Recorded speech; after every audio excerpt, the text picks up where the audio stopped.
भक्तजनों, धर्म प्रेमी बंधुओं, ब्राह्मणवाणी चैनल पर आपका स्वागत है। कार्तिक महात्म्य 23वां अध्याय। नारद जी ने राजा पृथु से कहा, हे राजन, इसी कारण से उद्यापन में तुलसी की जड़ में भगवान विष्णु की पूजा की जाती है। तुलसी का मूल प्रदेश भगवान विष्णु को प्रसन्न करने वाला है।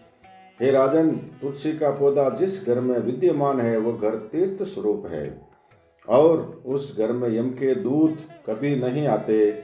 सब पापों का नाश करने वाला, अभिष्ट फल को देने वाला है। जो मनुष्य तुलसी का पौधा लगाता है वह यमराज को नहीं देखता।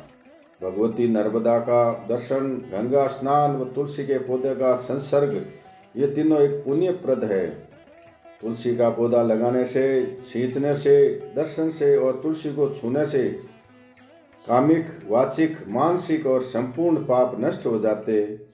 जो प्राणी तुलसी के दल से भगवान शंकर का पूजन करते हैं वह पुनः गर्भ में नहीं जाते, निसंदेह जीवन मुक्त हो जाते हैं।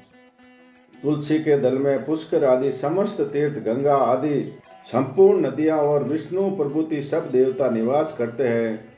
तुलसी के साथ यानी तुलसी के पास जो अपना प्राण विसर्जन करता है वो चाहे कितना ही बड़ा पापी क्यों नहीं हो, उसको यमराज नहीं देखते हैं। हे राजन, जो लोग तुलसी के कष्ट का चंदन लगाते हैं वह सहज ही मोक्ष को प्राप्त हो जाते हैं। उनके द्वारा किए गए पाप भी उनके शरीर को स्पर्श नहीं कर पाते। हे राजन, जहाँ तुलसी के वन की छाया हो वहाँ पर पितरों के निमित्त दिया हुआ दान सर्वदा के लिए अक्षय होता है।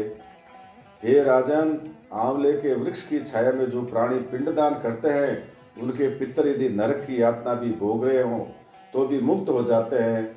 सिर, हाथ, मुंह और देह में जो आंवले को धारण करते हैं उनका विष्णु रूप जानना चाहिए।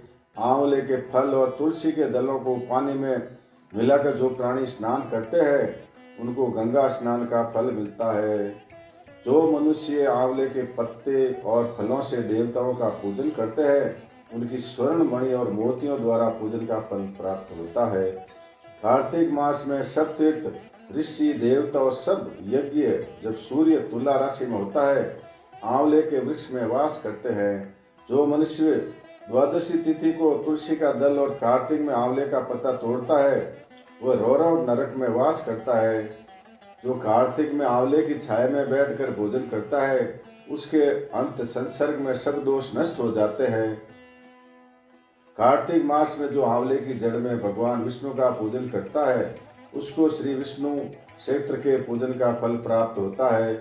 आंवले तथा तुलसी की महत्ता का वर्णन करने में श्री ब्रह्मा जी भी असमर्थ है। इसलिए धात्री और तुलसी की जन्म कथा सुनने से मनुष्य अपने वंश सहित मुक्ति प्राप्त करता है। हे कृष्ण गोविंद हरे मुरारी, हे नाथ नारायण वासुदेवा।